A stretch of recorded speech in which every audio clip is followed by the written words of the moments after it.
Monsieur Gallois. Monsieur le Président, chers collègues, je voulais tout d'abord souligner, comme ça vient d'être fait, un point positif au travers de la mise en place d'une tarification au quotient familial que nous réclamions justement depuis des années avec les autres élus de gauche. Si nous défendions davantage de tranches afin d'être encore plus juste, plus égalitaire par rapport aux capacités financières des familles, des usagers, c'est tout de même une avancée utile et concrète pour le portefeuille des habitants de notre métropole. Une décision qui permettra, on l'espère, de gagner de nouveaux usagers et contribuer ainsi à atteindre nos ambitions sur la transition écologique pour répondre aux enjeux environnementaux et de santé publique en diminuant l'usage de la voiture et en faisant baisser la pollution. Si cette tarification au quotient familial va indéniablement dans le bon sens, nous restons persuadés qu'il faut aller plus loin, à aller vers la gratuité du réseau de transport en commun, comme nous le portons de manière constante depuis de nombreuses années. Nous savons que nous avons un désaccord sur ce sujet.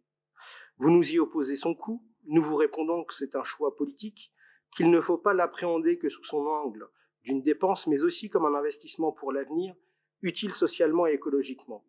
Les exemples de villes, d'agglomérations, de métropoles qui l'ont mise en place sont là et de plus en plus nombreux, dont certains depuis plus de 10 ans, pour répondre à la remarque de M. Chancerelle tout à l'heure.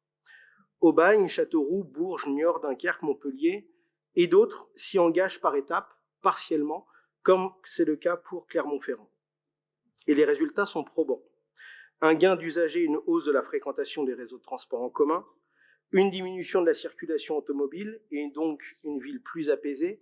une amélioration de la qualité de l'air, une réduction des nuisances sonores, une baisse significative des émissions de gaz à effet de serre, un gain de pouvoir vivre concret pour les habitants, une nouvelle façon également de se déplacer, de vivre le territoire où on habite, et une attractivité, un dynamisme renforcé pour les centres-villes permettant de soutenir l'activité économique des commerçants. Et avant d'arriver à une gratuité totale, nous pouvons y tendre par étapes, et c'est l'une de nos propositions. Cela peut se faire pour les scolaires, les jeunes de moins de 26 ans, les personnes précaires ou encore lors des pics de pollution ou alors les week-ends. Au-delà des postures, je pense qu'il est de la responsabilité de notre Assemblée de prendre le temps de cette réflexion, d'instruire ce débat, y compris publiquement et de manière contradictoire, et de lancer une étude sur la mise en place de la gratuité, à la fois sur son coût, son financement, mais aussi ses gains importants pour notre métropole et ses habitants. Sur la tarification, son augmentation proposée, le réseau Flexo, je ne vais pas revenir sur ce qui a été dit, mais quand même, une nouvelle augmentation, plus forte sur le ticket à l'unité que sur les autres tarifs, et une conséquence directe sur la tarification du dispositif Flexo, dont nous avions parlé il n'y a pas si longtemps que ça, au tarif d'1,80 € les 10 minutes et non 2 € comme proposé aujourd'hui,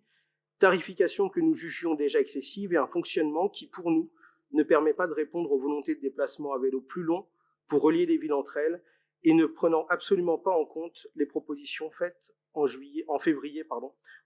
dernier. Donc pour ces raisons, nous voterons contre cette délibération. Je vous remercie.